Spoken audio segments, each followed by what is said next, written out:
അമ്മേ പരിശുദ്ധ അമ്മേ പരിശുദ്ധമേ ദൈവമാതാവേ കൃപാസനത്തിലൂടെ ഞങ്ങളുടെ ദേശത്തിനും അമ്മ മധ്യസ്ഥം തേടി തന്ന എല്ലാ അനുഗ്രഹങ്ങൾക്കും കൃപകൾക്കും ഞങ്ങളിപ്പോൾ ഹൃദയം നിറഞ്ഞ നന്ദി പറയുന്നു.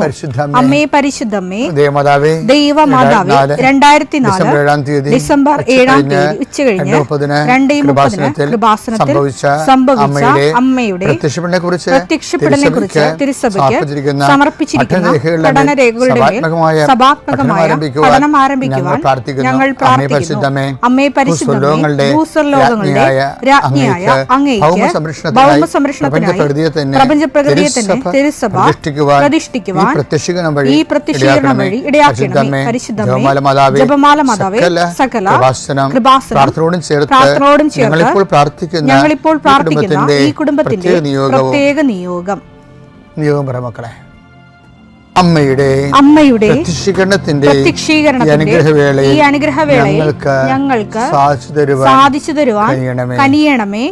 ആമേൻ. വിശ്വാസ പ്രമാണം. സർവശക്തനായ പിതാവും ആകാശത്തിന്റെയും ഭൂമിയുടെയും സൃഷ്ടാവുമായ ദൈവത്തിൽ ഞാൻ വിശ്വസിക്കുന്നു.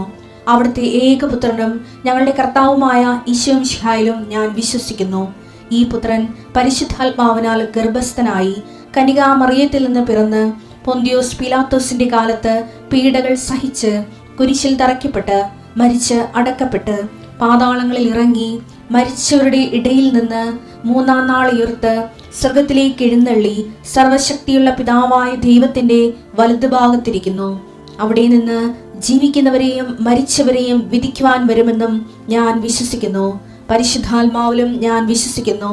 വിശുദ്ധ കത്തോലിക്കാ സഭയിലും പുണ്യവാന്മാരുടെ ഐക്യത്തിലും പാപങ്ങളുടെ മോചനത്തിലും ശരീരത്തിന്റെ ഉയർപ്പിലും നിത്യമായ ജീവിതത്തിലും ഞാൻ വിശ്വസിക്കുന്നു. ആമേൻ. സ്വർഗ്ഗസ്ഥനായ ഞങ്ങളുടെ പിതാവേ, അങ്ങയുടെ നാമം പൂജിതമാകണമേ. അങ്ങയുടെ രാജ്യം വരണമേ. അങ്ങയുടെ തിരുമനസ് സ്വർഗത്തിലെ പോലെ ഭൂമിയിലുമാകണമേ. അന്നു വേണ്ടുന്ന ആഹാരം ഇന്ന് ഞങ്ങൾക്ക് തരണമേ. ഞങ്ങളോട് തെറ്റ് ചെയ്യുന്നവരോട് ഞങ്ങൾ ക്ഷമിക്കുന്നത് പോലെ ഞങ്ങളുടെ തെറ്റുകൾ ഞങ്ങളോടും ക്ഷമിക്കണമേ. ഞങ്ങളെ പ്രലോഭനത്തിൽ ഉൾപ്പെടുത്തരുതേ, തിന്മയിൽ ഞങ്ങൾ രക്ഷിക്കണമേ. ആമേൻ. നന്മ നിറഞ്ഞ മറിയമേ സ്വസ്തി, കർത്താവ് അങ്ങയുടെ കൂടെ സ്ത്രീകളിൽ അങ്ങ് അനുഗ്രഹിക്കപ്പെട്ടവളാകുന്നു. അങ്ങയുടെ ഉദരത്തിൻ ഫലമായി ഈശോ അനുഗ്രഹിക്കപ്പെട്ടവനാകുന്നു. പരിശുദ്ധ മറിയമേ തമ്പുരാന്റെ അമ്മേ, പാപികളായ ഞങ്ങൾക്ക് വേണ്ടി ഇപ്പോഴും ഞങ്ങളുടെ മരണസമയത്തും തമ്പുരാനോട് അപേക്ഷിക്കണമേ. ആമേൻ. കർത്താവേ, നിന്റെ ഉന്നതമായ നാമത്തിന് സ്തോത്രം ചെയ്യും. കർത്താവേ, നിന്റെ വിശുദ്ധ പൗരോഹിത്യത്തെ മഹത്വപ്പെടുത്തണം. കർത്താവെ, സഭയിലുള്ള സാന്നിധ്യം പ്രകടമാക്കണം. 40 വർഷം ഞാൻ അർപ്പിച്ച കൃപാന്റെ യുഗതയാണ്. കൃപാസ്ഥാനത്താറെ ജീവനോടെ പ്രത്യക്ഷപ്പെട്ട മാതാവിൻ്റെ മാധ്യസ്ഥ രോഗികൾ, പീഡിതരെ, മാനസിക സംഘടന അനുഭവിക്കുന്നവരെ, ഡിപ്രഷൻ അനുഭവിക്കുന്നവരെ, മരുന്ന് കഴിച്ചിട്ട് ഉറക്കം മൂടുകയും ശരീരം തൂക്കം വെക്കുകയും ചെയ്യുന്നതല്ലാതെ പ്രത്യേകിച്ച് പ്രയോജനമൊന്നും ഇല്ലാതെ ഡിപ്രഷൻ കൊണ്ട് വേദനിച്ച് ജീവിക്കുന്ന ആൾക്കാരെ കർത്താവേ, നീ അവരെ തൊടണമെന്ന് പ്രാർത്ഥിക്കുന്നു.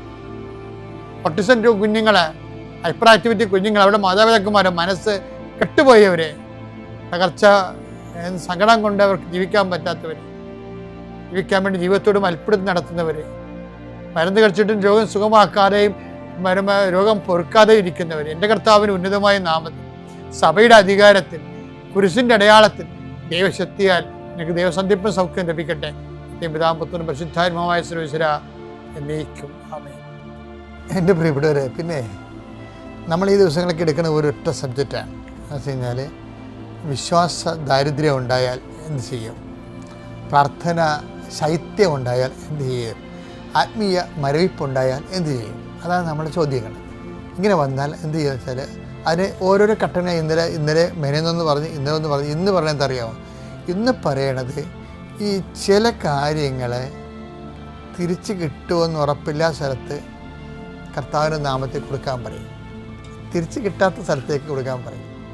അപ്പം നമുക്ക് എപ്പോഴെങ്കിലും ഒരു ആത്മീയ മരയിപ്പ് വന്ന് പ്രാർത്ഥന ശൈത്യം വന്ന് അപ്പം അങ്ങനെയൊക്കെ വന്നാൽ ഒരു ഫെയ്ത്ത് ഫ്രിജിഡിറ്റി, വിശ്വാസ മരയിപ്പ് എന്ന് പറയും, വിശ്വാസ മരയിപ്പ്. അങ്ങനെയൊക്കെ വന്ന് നമ്മളിനി എന്ത് പ്രാർത്ഥിക്കാനാണ്, ആരോട് പ്രാർത്ഥിക്കാനാണ്, എന്ത് പ്രാർത്ഥിക്കാൻ തോന്നുന്നില്ല. അപ്പോൾ അതിനർത്ഥം നമുക്ക് ഇപ്പോൾ നമ്മൾ ബൈക്ക് ഓടിക്കത്തില്ലേ, ബൈക്ക് ഓടിക്കുമ്പോൾ എല്ലാ ബൈക്കിലും എന്താ സംഭവം, കുറച്ച് കഴിയുമ്പോൾ റിസർവയർ അങ്ങനെ സംഭവമില്ല, ഇതിൻ്റെ അകത്ത് നമ്മളുടെ പെട്രോൾ ടാങ്കിൻ്റെ അകത്ത് തന്നെ റിസർവ് ചെയ്തിരിക്കുന്ന ഓയിൽ. അപ്പോൾ ഇപ്പോൾ നമ്മളൊരു 40 ഒരു ലിറ്റർ അടിച്ചെന്ന് വിചാരിച്ചോ, ലിറ്റർ ഇപ്പോൾ 1.20 എത്ര രൂപയാണ്? ഇപ്പം 1 ലിറ്റർ പെട്രോൾ അടിച്ചോ അല്ലെങ്കിൽ 2 ലിറ്റർ പെട്രോൾ അടിച്ചെന്ന് വിചാരിച്ചോ. നമ്മളിങ്ങനെ യാത്ര ചെയ്യണം ബൈക്കിൽ, അപ്പോൾ എണ്ണ അടിക്കാൻ മറന്നു പോയാലും ഉടനെ ആ റിസർവറിൽ അവിടെ കത്തി കിടക്കുക, എണ്ണ തീർന്നു. പക്ഷേ ഇനി അടുത്ത പെട്രോൾ പമ്പ് വരെ പോകാനുള്ള എണ്ണ ഈ ടാങ്കിൻ്റെ ഉള്ളിൽ, ടാങ്ക് ഡയറക്റ്റ് വരാത്ത രീതിയിൽ, ബുള്ളറ്റിനൊക്കെ അതുണ്ട്, എല്ലാ ബൈക്കിനുണ്ടെങ്കിൽ ഉണ്ടോ എന്ന് അറിയത്തില്ല, ആ റിസർവറിൽ ഇപ്പോൾ ഉണ്ടാവും. അപ്പോൾ നമ്മൾ ടാങ്കിൽ എണ്ണ തീർന്നെന്ന് കണ്ടു കഴിഞ്ഞാൽ ഉടനെ അവർ താഴേക്ക് ആ റിസർവറിൻ്റെ നോബ് തിരിച്ച് വെച്ചിട്ട് അവിടെ നിന്ന് എടുത്തിട്ട് നമ്മൾ പെട്രോൾ പമ്പ് വരെ ഓടിക്കാനുള്ള വെള്ളം കിട്ടും. ഞാൻ ചോദിക്കട്ടെ, അതും കണ്ടു പെട്രോൾ പമ്പ് കണ്ടില്ലെങ്കിൽ എന്ത് ചെയ്യും? എണ്ണയും ടാങ്കിൽ എണ്ണയും തീർന്ന് റിസർവറിലും തീർന്ന് നമ്മൾ ഓടിച്ചോടിച്ച് പോയിട്ടും പെട്രോൾ പമ്പ് കണ്ടില്ലെങ്കിൽ എന്ത് ചെയ്യും? അപ്പം വരണ്ട് കത്തിയിരിക്കും ടാങ്ക്, ഉണങ്ങിയിരിക്കണമെന്ന്. ടാങ്ക് ഉണങ്ങിയിരിക്കണമെന്നാണ്. ചില വീടുകളിലൊക്കെ ഭയങ്കര ഇടിയാണ് ചേട്ടാനിയന്മാർ, അപ്പനും ചേട്ടനും അനിയനും എല്ലാം കൂടി വണ്ടി ഓടിക്കും. അപ്പോൾ അതിനകത്ത് പിശുക്കന്മാരാരും ഉണ്ടാവും. അപ്പനായിരിക്കത്തില്ല പിശുക്കൻ, മിക്കവരും ഇളയ മകനായിരിക്കും പിശുക്കൻ. അവനും കൊണ്ടേ ചേട്ടൻ്റെ വണ്ടി എടുത്ത് അവനും ഓടിക്കും. അവരോടിച്ചിട്ട് ചേട്ടായി ഓടിക്കുമ്പോൾ ചേട്ടന്മാർക്ക് എപ്പോഴും ഉണ്ടെന്ന് അപ്പനനിയനൊക്കെ എടുക്കണമെന്ന് വിചാരിച്ചുകൊണ്ട് അവർ ഒരു 1 ലിറ്റർ പെട്രോൾ അടിച്ചു വെച്ചിട്ട് അവൻ പോരത്തുള്ളൂ. ഈ ഇളയവനെ ഒരിക്കലും, ഇളയവൻ്റെ സ്വഭാവം അനുസരിച്ചാൽ പലപ്പോഴും ഞാൻ കണ്ടിരിക്കുന്നത് ഈ ഇളയന്മാർ ഭയങ്കര വിക്രമന്മാരായിരിക്കും. യവന്മാരടിക്കത്തില്ല. എന്തെങ്കിലും അത്യാവശ്യത്തിന് അപ്പം പുറത്തിറങ്ങി വണ്ടി എടുക്കുമ്പോഴാണ് നോക്കുമ്പോൾ ഉണങ്ങിയിരിക്കണേ കാണാം. ആരാണ് അവസാനം എടുത്ത് ഈ വണ്ടി എടുത്തതെന്ന് ചോദിക്കുമ്പോൾ മറ്റവരപ്പം തന്നെ എടുത്ത് ആ വഴക്ക് കേൾക്കണ അപ്പം മൂത്തവനായിരിക്കും, മറ്റവനറിയാമല്ല. കള്ളത്തരം കാണിച്ചിട്ട് അപ്പത്തിനോട് മുങ്ങിക്കാണും. അപ്പനിപ്പോൾ വണ്ടി എടുക്കും, അപ്പനിവിടെ കിടന്ന് ബഹളം ഉണ്ടാക്കുമെന്ന്. അതെ, അവന് ഇത് വിക്രമം കാണിക്കണമെന്ന് എപ്പോഴും നിൽക്കാൻ അറിയാം, പണി കിട്ടണേ എപ്പോഴും. ഇല്ല, അപ്പം ഞാൻ അടിക്ക് വെക്കുമ്പോൾ ഇത്രയും ഉണ്ടായി. അപ്പം ഇങ്ങനെ വന്നാലും ഈ വണ്ടി ഉണങ്ങിപ്പോയ ആത്മീയതയിൽ ഈ ഉണക്കമുണ്ട്. പെട്രോൾ ടാങ്ക് ഉണങ്ങുന്നത് പോലെ ആത്മീയതയിലും പ്രാർത്ഥനാ വരൾച്ച ഉണ്ട് ശരിക്കും. അങ്ങനെ ഒരു സിറ്റുവേഷൻസ് വന്നാൽ എന്ത് ചെയ്യും? അതാണ് നമ്മളിന്ന് ചിന്തിക്കുന്നത്. അത് ചെയ്യണമെന്ന് പറയുന്നത് അതിനെപ്പോഴും ഓർത്തേക്കണം, അത് ഈശോ റീഫണ്ട് ചെയ്യുന്ന ചില സ്കീംസ് ഉണ്ട്. ദൈവം ഇപ്പം ഇങ്ങനെ ബാങ്ക്രപ്സി ആയിപ്പോയി പെട്രോൾ ടാങ്ക് ഉണങ്ങിപ്പോയാൽ അതിന് ഇൻസെൻറ്റീവ് ദൈവം നമുക്ക് ഇൻസെൻറ്റീവ് തരുന്ന ചില സ്കീംസ് ഉണ്ട്. ആ സ്കീംസ് അറിയാമെങ്കിൽ അതിലൊരു സ്കീം ഈ ലൂക്കായുടെ സുവിശേഷം 6:35 എടുത്തേ. എന്നാൽ നിങ്ങൾ ശത്രുക്കളെ സ്നേഹിക്കുവിൻ, തിരിച്ചു കിട്ടുമെന്ന് പ്രതീക്ഷിക്കാതെ, തിരിച്ചു കിട്ടുമെന്ന് പ്രതീക്ഷിക്കാതെ മറ്റുള്ളവർക്ക് നന്മ ചെയ്യുകയും വായ്പ കൊടുക്കുകയും ചെയ്യുവിൻ. അപ്പോൾ നിങ്ങളുടെ പ്രതിഫലം വലുതായിരിക്കും. നിങ്ങൾ അത്യുന്നതന്റെ പുത്രന്മാരായിരിക്കുകയും ചെയ്യും. കാരണം അവിടുന്ന് നന്ദിഹീനരോടും ദുഷ്ടരോടും കരുണ കാണിക്കുന്നു. അതെ, ഇതിൻ്റെ ഇങ്ങനെ ഇതൊരു ഭയങ്കര സാധനമാണിത്. എന്ന് വെച്ചാൽ നമ്മൾ ബാങ്ക്രപ്സി ആയിപ്പോയി എന്ന് കണ്ടാൽ പിന്നെ ദൈവം ഇവരെ ഒരു ഇൻസെൻറ്റീവ് കൊടുത്ത് ഇവരെ തൽക്കാലത്തേക്ക് ഇവരെ ഇപ്പോൾ വെള്ളപ്പൊക്കം വരുമ്പോൾ നമ്മളെ ക്യാമ്പിൽ കൊണ്ടുപോയേ, അതുപോലെ അവിടെ നമുക്ക് ഹെലികോപ്റ്ററിൽ നിന്ന് വരെ ഭക്ഷണം തരും. എന്ന് പറഞ്ഞാൽ എല്ലാ ദിവസവും നമുക്ക് ഹെലികോപ്റ്ററിൽ നിന്ന് ഭക്ഷണം തരുക ഇല്ല. പക്ഷേ ഇത് റിക്കവർ ചെയ്തെടുക്കാനുള്ളൊരു മാർഗ്ഗമാണ് തിരിച്ച് കിട്ടുമെന്ന് പ്രതീക്ഷിക്കാത്ത. ഇപ്പോൾ നമ്മൾ ചില ആൾക്കാർക്ക് കൊടുത്താൽ അവർക്ക് നമുക്ക് തിരിച്ചു തരാൻ പറ്റത്തില്ല. അതാണ് ഈശോ പറഞ്ഞത്, നിങ്ങൾ സദ്യ അത്താഴം മുത്താഴം ഒക്കെ നടത്തുമ്പോൾ നിങ്ങൾ ദരിദ്രരെ വിളിക്കണം. എന്നിട്ട് ഈശോ പറയും അവർക്ക് നിങ്ങൾക്ക് തിരിച്ചു തരാൻ ഒന്നുമില്ല. ലൂക്കാ 14:13. എന്നാൽ നീ സദ്യ നടത്തുമ്പോൾ ദരിദ്രർ, വികലാംഗർ, മുടന്തർ, കുരുടർ എന്നിവരെ ക്ഷണിക്കുക. ലൂക്കാ 14:14. അപ്പോൾ നീ ഭാഗ്യവാനായിരിക്കും, എന്തെന്നാൽ പകരം നൽകാൻ അവരുടെ പക്കൽ ഒന്നുമില്ല. നീതിമാന്മാരുടെ പുനരുത്ഥാനത്തിൽ നിനക്ക് പ്രതിഫലം ലഭിക്കും. അന്ധന്മാരെ സഹായിക്കണം ഇതുപോലെ സംഭവമാണ്. കാര്യം മറ്റുള്ളവർ നമ്മളവരെ ചെയ്യുമ്പോൾ അവരെ സഹായിക്കുന്നവരെ അന്ധന്മാർ മറ്റുള്ളവർ കാണുന്നുണ്ട്. അപ്പോൾ അവർ കൈകൂപ്പും. അന്ധന് കാണാൻ പാടില്ല, എങ്ങോട്ട് നോക്കി കൈകൂപ്പണമെന്ന് അറിയാൻ പറ്റില്ല. ആരോ സഹായിക്കുന്നുണ്ടെന്ന് അറിയാം, പക്ഷേ എങ്ങോട്ട് നോക്കി കൈവിപ്പെടും. അപ്പോൾ നമ്മളിവിടെ നിൽക്കണമെങ്കിൽ അവർ ഇങ്ങോട്ടൊക്കെ കൈവിടും. അതാണ് അവസ്ഥ. അന്ധന്മാരെ സഹായിക്കണത് ഒരു വല്ലാത്ത സഹായമാണ്. അപ്പോൾ നമ്മളെന്തിനാകുമ്പോഴേ മനസ്സിലാകത്തുള്ളത്. അത്ര ദൈവത്തോട് നിങ്ങൾ നന്ദിയുള്ളവരാകണം. അല്ല മറ്റ് പല കാര്യങ്ങൾക്കും ദൈവത്തോട് മുമ്പിൽ നിങ്ങൾ ദൈവത്തിനെ പ്രതിയായിക്കൊണ്ട് എനിക്ക് അങ്ങനെ ചെയ്തില്ലേ, എനിക്ക് ചെയ്തില്ല, ഞാൻ ഇന്നെവിടെ ഇരിക്കേണ്ടതെന്ന് പറഞ്ഞുകൊണ്ട് ബോളിവുഡ് നടക്കത്തില്ലേ, അതൊന്നും ശരിയല്ല. മറിച്ച് ഓരോ കാര്യങ്ങൾക്കും മറ്റുള്ളവർക്കില്ലാതെ വരുമ്പോഴായിരിക്കും നമുക്കത് ഓർത്തിട്ട് നമ്മൾ ദൈവത്തോട് നന്ദിയുള്ളവരായിരിക്കണം. അപ്പം അതുകൊണ്ട് എപ്പോഴും ശ്രദ്ധിക്കേണ്ട കാര്യം, തിരിച്ചു തരാൻ ഇല്ലാത്ത ആൾക്കാരെയാണ്. തിരിച്ചു തരാൻ ചിലപ്പോൾ ഒരു സ്തുതി പോലും ഉണ്ടാകത്തില്ല. അന്ധന്മാരുടെ ഗുണം അതാണ്, തിരിച്ചു തരാൻ ഒരു സ്തുതി പോലും ഉണ്ടാകാത്ത കാര്യം നമ്മളെ അവർ കാണുന്നില്ല. പക്ഷെ അവർക്ക് മെയിൻ്റനൻസ് ഇല്ലേ അവരുടെ ജീവിതത്തിന്. അപ്പോൾ അത് നമ്മൾ അവർക്ക് കൊടുക്കുമ്പോൾ, ഒരു തണുപ്പത്താണെങ്കിൽ ഒരു പുതപ്പ് കൊടുക്കുമ്പോഴും, ഭക്ഷണം കഴിക്കാൻ കുറച്ച് പൈസ കൊടുക്കുമ്പോഴും, അല്ലെങ്കിൽ അവരെ റീഹാബ് ചെയ്യുന്ന സ്ഥലത്ത് അവരെ കൊണ്ട് ആക്കുമ്പോഴും, അതൊക്കെ എന്താണ്, അവർക്ക് തിരിച്ചു തരാൻ അവർക്കൊന്നുമില്ല. പക്ഷേ കർത്താവ് തരും. ഇങ്ങനെയാണ് ഈ സിറ്റുവേഷൻ നമ്മൾ ഫ്രൂട്ട്ഫുള്ളാക്കണത്. അതുകൊണ്ട് എപ്പോഴും ഉടമ്പടിയുടെ പെർസ്പെക്റ്റീവിലാണ് അച്ഛൻ ഇതൊക്കെ സംസാരിക്കണമെന്ന് ഓർക്കണം.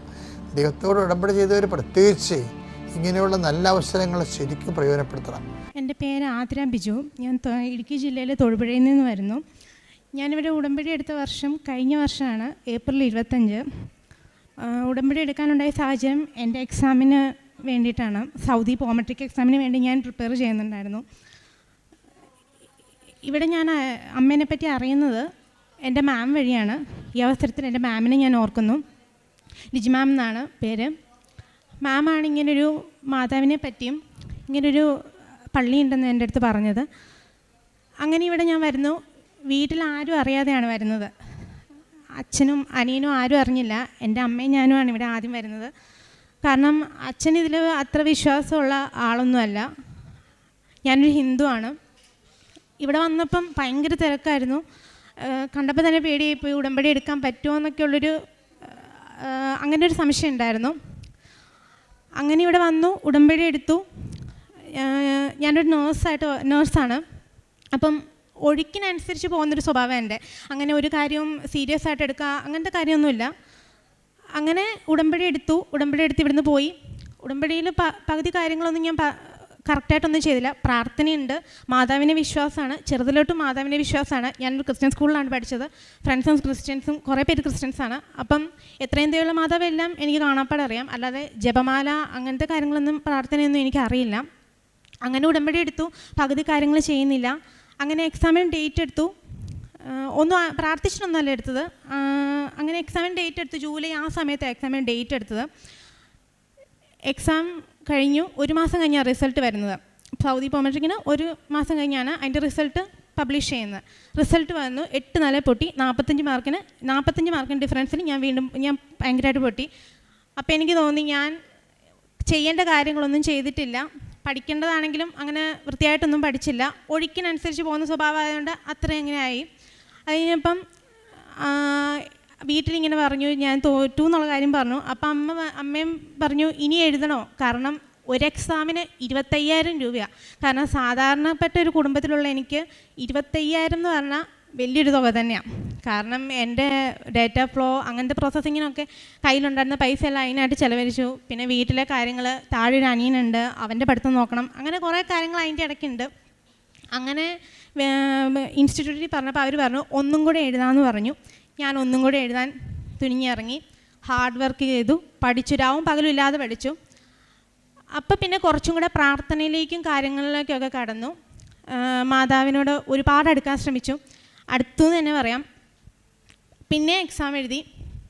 അതിന് 6 മാർക്കിൻ്റെ ഡിഫറൻസിൽ ഞാൻ പിന്നെയും പൊട്ടി. അപ്പോൾ എനിക്ക് ഭയങ്കരമായിട്ട് സങ്കടം വന്നു. കാരണം ഒന്നാമത്തെ പ്രാവശ്യം എന്ന് പറയുമ്പോൾ ഞാൻ അത്ര നന്നായിട്ടൊന്നും പഠിച്ചില്ല. ഒഴുക്കിനനുസരിച്ച് ആ ഒരു രീതിയിൽ അങ്ങ് പോയി എൻ്റെ രീതിയിൽ പഠിച്ചു. അങ്ങനെ വലിയ കാര്യമായിട്ടൊന്നും പഠിച്ചില്ല. പക്ഷേ രണ്ടാമത്തെ പ്രാവശ്യം എന്ന് പറഞ്ഞാൽ നന്നായിട്ട് പഠിച്ച് പ്രിപ്പയർ ചെയ്ത് പോയിരുന്ന് പഠിച്ചു, എഴുതി. അതിന് 6 മാർക്കിൻ്റെ ഡിഫറൻസിൽ പോയി എന്ന് പറയുമ്പോൾ ഭയങ്കര സങ്കടമായി. ആദ്യത്തെ എക്സാം ബാംഗ്ലൂർ വെച്ചായിരുന്നു, രണ്ടാമത്തെ എക്സാം ചെന്നൈയിൽ വെച്ചായി. അത് കഴിഞ്ഞപ്പോൾ വീട്ടിൽ പറഞ്ഞു ഇനി നീ എഴുതണ്ട, ഇനി എഴുതിയിട്ട് കാര്യമൊന്നുമില്ല. കാരണം നീ പറയേണ്ട കാര്യം, നീ ചെയ്യേണ്ട കാര്യങ്ങളും നീ പ്രവർത്തിക്കുന്നതേ ഇല്ല. നീ പറയുന്നത് വരെ പ്രവർത്തിക്കുന്നത് വരെ. വീട്ടിൽ വഴക്ക്, അടി, ചീത്ത, അങ്ങനെ കുറേ കാര്യങ്ങളായി. എന്താ പറയുക, വീട്ടുകാരോടും മിണ്ടാതായി, ഫ്രണ്ട്സിനോടും മിണ്ടാതായി. ഒരു ഫുൾ സ്റ്റോപ്പ് വന്ന പോലെ തോന്നി. അത് കഴിഞ്ഞപ്പം പ്രാർത്ഥിച്ചു. അങ്ങനെ ഞാൻ മാതാവിൻ്റെ അടുത്ത് പ്രാർത്ഥിച്ചുകൊണ്ടിരിക്കുന്ന സമയത്ത് സാറ് വിളിച്ചിട്ട് പറഞ്ഞു, നീ ഒന്നും കൂടെ എഴുതാൻ പറഞ്ഞു, 3ാമത്തെ പ്രാവശ്യം. ഈ എക്സാമിന് 3 തവണയേ ചാൻസ് ഉള്ളൂ, ഇത് ലാസ്റ്റ് ചാൻസാണ്, 6 മാർക്കല്ലേ പോയുള്ളൂ, ഇനി നമുക്ക് തിരിച്ചു പിടിക്കാമെന്ന് പറഞ്ഞു. എനിക്ക് ഒട്ടും കോൺഫിഡൻസ് ഇല്ല. ഞാൻ പിന്നെ പറഞ്ഞു എനിക്ക് എഴുതണ്ട, കാരണം എൻ്റെ അമ്മ തന്നെയാണ് ഈ പൈസ ഫുള്ള് ഉണ്ടാക്കേണ്ടത്. ഒരു എക്സാമിന് 25,000 അല്ലെങ്കിൽ 26,000 എന്ന് പറയുന്നത് നമുക്ക് വലിയ തുകയാണ്. ആ 26,000 എൻ്റെ അമ്മ എങ്ങനെ നോക്കിയാലും ഉണ്ടാക്കാൻ പറ്റും. കാരണം ഒരു കടയിൽ സെയിൽസ് ഗേളായിട്ട് വർക്ക് ചെയ്യുന്ന എൻ്റെ അമ്മയ്ക്ക് 26,000 എന്ന് പറഞ്ഞാൽ വലിയ തുകയാണ്. അതെനിക്കും ഉള്ള സ്വർണ്ണങ്ങളെല്ലാം കൊണ്ട് പണയം വെച്ചിട്ടാണ് ഈ കഴിഞ്ഞ 2 എക്സാം എഴുതുന്നത്. ഇനി നീ എഴുതണ്ടെന്ന് പറഞ്ഞു. അമ്മ ഇരുന്നു, പൊട്ടിക്കരഞ്ഞു. എക്സാമിൻ്റെ റിസൾട്ട് വന്ന് തന്ന 6 മാർക്ക് പോയ ദിവസം. അത് കഴിഞ്ഞിട്ട് സാറ് പറഞ്ഞു, നീ ഒന്നും കൂടെ എഴുതി, നമുക്ക് അത്ഭുതങ്ങളിൽ നിനക്ക് വിശ്വാസം ഉണ്ടോ എന്ന് ചോദിച്ചു. ഞാൻ മനസ്സില്ലാതെ മനസ്സോടെയാണെങ്കിലും വിശ്വാസം ഉണ്ടെന്ന് പറഞ്ഞു. എന്നാലും മാതാവിനെ എനിക്ക് തള്ളി പറയാനോ അല്ലെങ്കിൽ അവിടെ മാതാവിനെ വിശ്വാസമില്ല അങ്ങനെ ഒരു ഇതെനിക്ക് ഉണ്ടാവുന്നില്ല. അങ്ങനെ അടുത്തത് ഞാൻ മനസ്സിന് പ്രിപ്പയർ ആക്കി 3ാമത്തെ എക്സാമും എഴുതാനുള്ള തയ്യാറെടുപ്പെടുത്തും. ഞാൻ അത് കഴിഞ്ഞിട്ട് ഇവിടെ വന്നു. അമ്മ പറഞ്ഞു, ആ 6 മാർക്ക് എവിടെ പോയെന്ന് നിനക്ക് അറിയാമെന്ന് ചോദിച്ചു. ഞാൻ പിന്നെ ഇരുന്ന് നിൽക്കും, ഈ 6 മാർക്ക് എവിടെ പോയത്, നീ ഉടമ്പടിയിൽ വെച്ച 6 കാര്യങ്ങൾ എന്തെങ്കിലും നീ പാലിച്ചായിരുന്നെന്ന് ചോദിച്ചു. ഞാൻ പറഞ്ഞു, ഞാൻ പാലിച്ചില്ലല്ലേ, നീ പാലിച്ചില്ല, അതുകൊണ്ട് തന്നെ നിനക്ക് ഇങ്ങനെ വന്നത്, മാതാവ് തന്നെ ശിക്ഷയാണെന്ന് പറഞ്ഞു. അങ്ങനെ ഇവിടെ വന്ന് ഞാൻ ഉടമ്പടി പുതുക്കിയപ്പോൾ എനിക്ക് മനസ്സിലായി ആ 6 മാർക്ക് എവിടെയാണ് പോയെന്ന്. അവിടെ ഇരുന്ന് ആ ചേച്ചി ഇപ്പം അവിടെ ഇരുന്ന് ആ കസേര ഇരിപ്പില്ല, അവിടെ ഇരുന്ന് ഞാൻ പൊട്ടിയിരുന്ന് കരഞ്ഞു. എൻ്റെ മാതാവേ, ഞാൻ ക്ഷമ ചോദിക്കുന്നു നിൻ്റെ അടുത്ത്, കാരണം കരയുമ്പോഴല്ലേ എനിക്ക് എൻ്റെ അമ്മയുടെ മുഖം മനസ്സിലേക്ക് വരുന്നത്. കാരണം അമ്മയുടെ മനസ്സാണ് ഫുള്ള്. കാരണം എൻ്റെ ഒപ്പമുള്ള പിള്ളേരെല്ലാം കയറിപ്പോകുന്നു, അല്ലെങ്കിൽ OET IELTS എല്ലാം പഠിച്ച് എല്ലാവരും പുറത്തേക്ക് പോവാം. ഞാൻ മാത്രം ഇങ്ങനെ 1 വർഷമായി, 1 ഇയർ ഗ്യാപ്പായി എൻ്റെ ജോലിയിൽ. ഇവിടെയാണെങ്കിലും ജോലിക്ക് നോക്കിയിട്ട് അതും ശ്രമിക്കുന്നില്ല, അതും പറ്റുന്നില്ലാത്തൊരവസ്ഥ. അത് കഴിഞ്ഞ് അടുത്ത എക്സാമിന് ഡേറ്റ് എടുത്ത് ഹൈദരാബാദിലാണ്. അതിനും ഉണ്ട്, പോയി വരുന്നതിനും ഡേറ്റിനും എല്ലാം പ്രശ്നമാണ്. നമുക്ക് ഫുഡ്, താമസിക്കാനുള്ള സൗകര്യം, അറിയാൻ മേലാത്തൊരു സ്ഥലം, അങ്ങനത്തെ കാര്യങ്ങൾ. അത് കഴിഞ്ഞിട്ട് ഇവിടെ വന്ന് പുതുക്കി കഴിഞ്ഞ് ആദ്യത്തെയും 2ാമത്തേലും ഒന്നും ഞാൻ അങ്ങനെ കാര്യമായിട്ടുള്ള പ്രേക്ഷിത പ്രവർത്തനം ഒന്നും ചെയ്യുന്നില്ലായിരുന്നു. 3ാമത്തെ എക്സാമിൻ്റെ ആ സമയമായപ്പോഴത്തേന് പുതുക്കി കഴിഞ്ഞ വീട്ടിൽ നിന്ന് ഞാൻ ആ ഒരു 2 ആഴ്ചയ്ക്കുള്ളിൽ തന്നെ എൻ്റെ പത്രം ഫുള്ള് ഞാൻ കൊടുത്തു തീർക്കാൻ പോയുള്ള അവസ്ഥ എന്ന് പറയുമ്പോൾ ഒരു വീട്ടിൽ ചെന്നപ്പോൾ തന്നെ ആ ചേട്ടനെ പൂര ചീത്ത, ഇതങ്ങനെയാണോ ഇങ്ങനെയാണോ, അതങ്ങനെയാണ് ഇങ്ങനെയാണ്. സാധാരണ എന്നോട് അങ്ങനെ എന്തെങ്കിലും ആരെങ്കിലും വർത്തമാനം പറയുമ്പോഴത്തേന് ഞാൻ എടുത്തെറിച്ച് വർത്തമാനം പറഞ്ഞ, കാരണം എനിക്കിഷ്ടപ്പെടത്തില്ല. കാരണം എനിക്ക് എന്തെങ്കിലും ഇഷ്ടമുള്ള ആരെപ്പറ്റി എന്തെങ്കിലും പറഞ്ഞാൽ എനിക്ക് ഭയങ്കരമായിട്ട് ദേഷ്യം വരും, ഞാൻ എടുത്തെറിച്ചുള്ള വർത്തമാനം പറയും. പക്ഷേ ആ സമയത്ത് ആ ചേട്ടൻ എന്നോട് പറഞ്ഞപ്പം എൻ്റെ കഴുത്തിൽ ആ കാശ് രൂപം ഉണ്ടായിരുന്നു. ഞാനൊരു ഷർട്ടൊക്കെ ആയിട്ട് കാശ് രൂപം ഇട്ടിട്ടുണ്ടായിരുന്നു. ആ സമയത്ത് എൻ്റെ മനസ്സിൽ നിന്ന് ആരോ പറഞ്ഞ പോലെ, ആദ്യം നീ ഒന്നും മിണ്ടണ്ട, നീ ആ ചേട്ടന് വേണമെങ്കിൽ അത് മേടിച്ചാൽ മതി, ഇല്ലെങ്കിൽ നീ ഒന്നും മിണ്ടാൻ പോകരുതെന്ന് പറഞ്ഞു.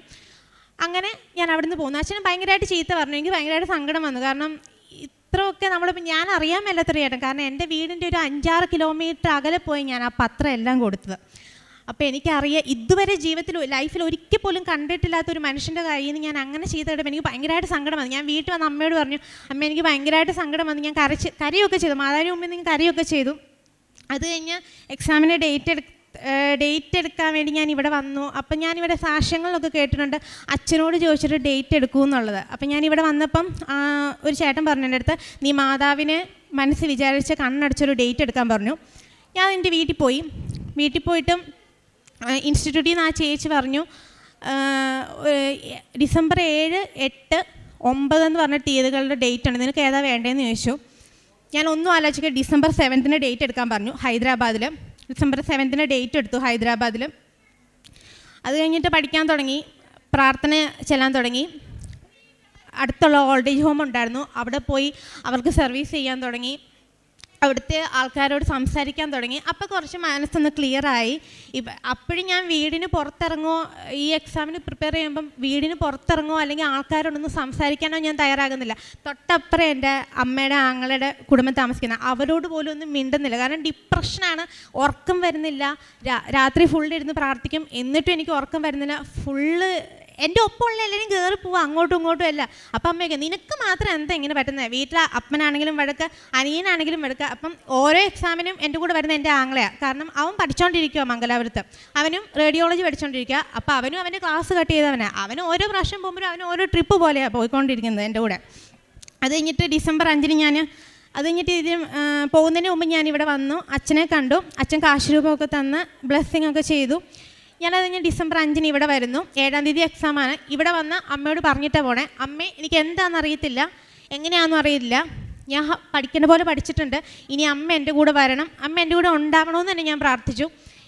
കാരണം ഇതെൻ്റെ ലാസ്റ്റ് ചാൻസാണ്, ഇനി എനിക്കൊരു ചാൻസ് ഇല്ല. കാരണം ഇതെൻ്റെ കച്ചി തുരുമ്പാ. കാരണം എനിക്ക് വേറെ വഴിയില്ല. അല്ലെങ്കിൽ ഞാൻ 1 തൊട്ട് പിന്നെയും തുടങ്ങണം, ജോലി എന്നുള്ള കാര്യത്തിൽ 1 തൊട്ട് എല്ലാം തുടങ്ങണം. അത് കഴിഞ്ഞിട്ട് ഞാൻ ഇവിടുന്ന് പ്രാർത്ഥിച്ചിട്ട് പോയി. ട്രാവലിംഗ് എല്ലാം ഭയങ്കര ബുദ്ധിമുട്ടായിരുന്നു. കാരണം ട്രെയിനിന് ടിക്കറ്റ് കിട്ടിയില്ല, ജനറലിൽ കയറിപ്പോയി, നിന്ന് പോകേണ്ട അവസ്ഥ, അങ്ങനെ പല കാര്യങ്ങളും വന്നു. അവസാനം ഡിസംബർ 7 രാവിലെ ഹൈദരാബാദ് എത്തി. ട്രെയിനിലും കുറേ വിഷയങ്ങളും കാര്യങ്ങളൊക്കെ ഉണ്ടായി. അതെല്ലാം മാതാവിൻ്റെ ഒരു ബലം കൊണ്ട് തരണം ചെയ്തു. ഞാനും അമ്മ അനിയനെ പോകുന്നു. ഫുഡിനാണെങ്കിലും പൈസ വേണം. നമ്മൾ ഒരു സ്ഥലത്തേക്ക് ഇറങ്ങുമ്പോൾ അറിയാം ഇത്ര രൂപ വേണമെന്നുള്ളത്. പക്ഷേ നമുക്ക് തുച്ഛമായ രൂപയും കൊണ്ടാണ് ഞങ്ങൾ 3 പേരും പോകുന്നത്. ആരോടും ചോദിക്കാനില്ല, പറയാനില്ല. അമ്മയുടെ കഴുത്തിൽ കിടന്ന മാലയും കയ്യിലുള്ള എല്ലാം കൊണ്ട് ഫിനാൻസിൽ വെച്ച് അത് വിറ്റിട്ടാണ് പോകുന്നത്. അതിലെ സങ്കടം. പിന്നെയും തോറ്റുപോയാൽ തീർന്നു എന്നുള്ള അവസ്ഥ. ഡിസംബർ 7 ഹൈദരാബാദ് ഞാൻ എത്തി. ഒരു 9th ഫ്ലോറിലായിരുന്നു എക്സാം. അമ്മേനെ അനിയനെയും പുറത്തിരുത്തി. അത് കഴിഞ്ഞ് എക്സാമിന് ഞാൻ കയറി. ഇവിടുന്ന് പോകുന്നതിന് മുമ്പ് അമ്മയുണ്ടായിരുന്നു എൻ്റെ കൂടെ. ഇവിടെ വരുമ്പം അമ്മ പ്രാർത്ഥിച്ചിട്ടുണ്ടായിരുന്നു, എൻ്റെ കൊച്ച് തന്ന പോലെ എക്സാം എഴുതി അമ്മ അവളുടെ കൂടെ ഉണ്ടെങ്കിൽ ഞാൻ അവിടെ ചെന്ന് എനിക്ക് ആരും എന്നെ ശല്യപ്പെടാത്ത രീതിയിൽ എനിക്കൊരു സ്ഥലം അമ്മ പ്രാർത്ഥിക്കാൻ വേണ്ടി ഒരുക്കി തന്നെ വന്ന്. അതുപോലെ തന്നെ സംഭവിച്ചു. ഞാൻ എക്സാം കഴിഞ്ഞ് വരുന്നവരെ അമ്മ അവിടെ സുഖമായിട്ടിരുന്ന് ജപമാലയും ചൊല്ലി എല്ലാ പ്രാർത്ഥനയും ചൊല്ലി അവിടെ ഇരുന്നു. ഞാൻ എക്സാമിന് കയറി. അവർ ടോപ്പ് ടു ബോട്ടം നമ്മുടെ ചെക്ക് ചെയ്യും. ജീൻസ് ആണെങ്കിൽ പോക്കറ്റും എല്ലാം ചെക്ക് ചെയ്യും. കഴുത്തിൽ ഇവിടെ ഉടമ്പടി എടുത്ത കാശ് രൂപവും എനിക്ക് അച്ഛൻ തന്ന കാശ് രൂപ 2 ഞാൻ ഒന്നിച്ചിട്ടിട്ടുണ്ടായിരുന്നു. അപ്പോൾ ഇച്ചിരി കുറച്ച് വലിയ ചരടയില ഇട്ടത്. അപ്പോൾ എനിക്ക് പേടിയുണ്ടായിരുന്നു അവരതെടുത്ത് മാറ്റാൻ പറഞ്ഞത്. ദൈവാധീനം കൊണ്ട് അതൊന്നും നടന്നില്ല. അപ്പം ഞാൻ എക്സാം ഹാളിൽ കയറുന്നതിന് മുമ്പ് ആരും ചവിട്ടാത്തടുത്ത് ഉപ്പിട്ട് പ്രാർത്ഥിച്ചു. എന്ന് വെച്ചാൽ നമുക്കൊരു കബോർഡ് തരും അവർ, നമ്മുടെ തിങ്സ് എല്ലാം വെക്കാനായിട്ട്. നമ്മുടെ പാസ്പോർട്ട് മാത്രമേ അതിൻ്റെ അകത്തേക്ക് കയറ്റത്തുള്ളൂ. അപ്പോൾ പാസ്പോർട്ട് എടുത്തിട്ട് ഞാൻ നമ്മുടെ തിങ്സ് എല്ലാം വെച്ചിട്ട് ആ കബോർഡിൻ്റെ അകത്ത് ഞാൻ ഉപ്പിട്ട് ഞാൻ വിശ്വാസപ്രമാണം ചൊല്ലി പ്രാർത്ഥിച്ചു. ഞാൻ നേരെ ഹാളിലേക്ക് കയറി. അപ്പോൾ എൻ്റെ കൂടെ എക്സാം വന്നൊരു ചേച്ചി ഉണ്ടായിരുന്നു. ആ ചേച്ചിക്ക് ഞാൻ തൈലം എടുത്ത് കൊടുത്തു. ചേച്ചിയും നെറ്റി കുരിശ് വരച്ചിട്ടൊക്കെ കയറിയത് എൻ്റെ ഒപ്പം ഉണ്ടായിരുന്നു. അവിടെ ചെന്ന് പരിചയപ്പെട്ടൊരു ചേച്ചിയാണ്. അത് കഴിഞ്ഞിട്ട് ഞാൻ എക്സാമിന് കയറി. അവർ ടോപ്പ് ടു ബോട്ടം ചെക്ക് ചെയ്തു. ചെക്ക് ചെയ്ത് കഴിഞ്ഞിട്ട് എനിക്ക് കിട്ടിയ system number 7th, December 7th system.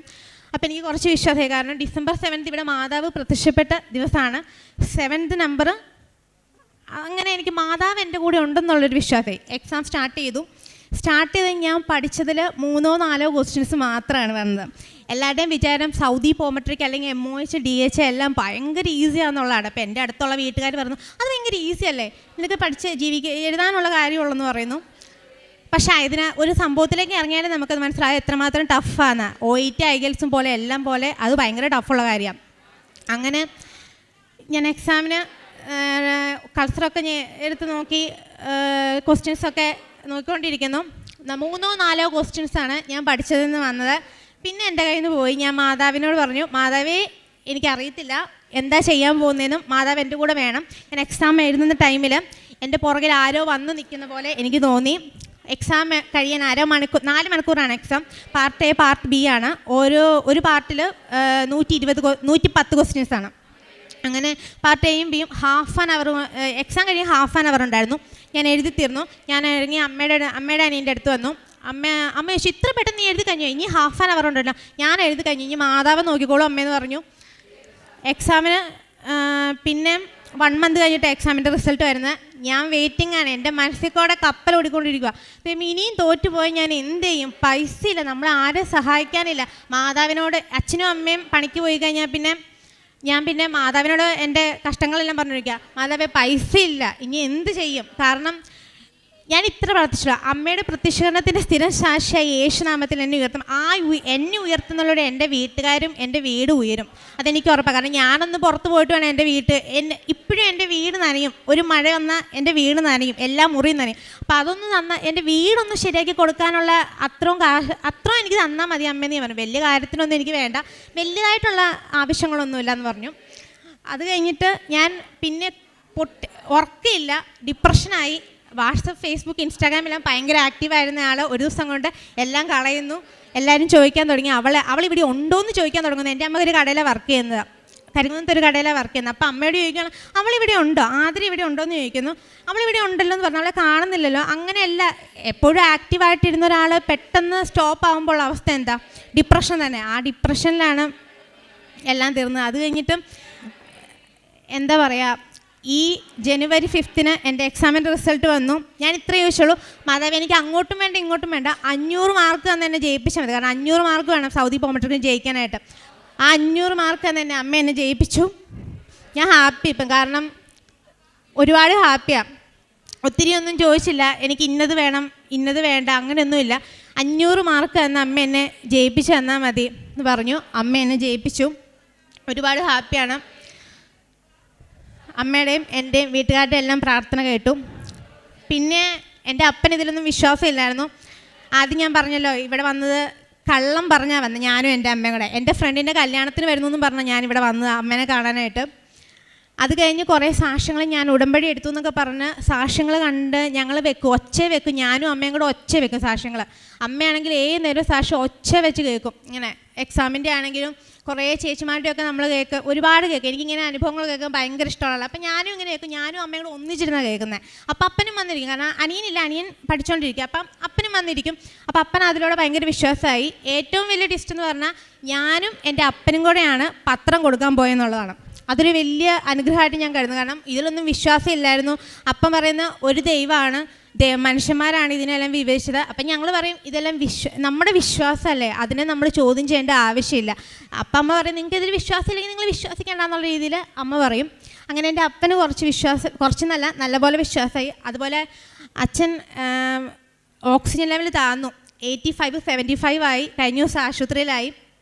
അപ്പം ഞാൻ ചെയ്തതെന്ന് വെച്ചാൽ വിശ്വാസ പ്രമാണം ചൊല്ലി ഓട്സിൽ ഞാൻ ഉപ്പിട്ട് ഞാൻ കൊടുത്തു. പെട്ടെന്ന് തന്നെ ഉച്ച കഴിഞ്ഞപ്പോൾ ചെക്ക് ചെയ്ത് കഴിഞ്ഞപ്പോൾ തന്നെ 245 എന്നുള്ള റീഡിങ്ങിൽ വന്നു. അതൊരു വലിയ അനുഗ്രഹമാണ്.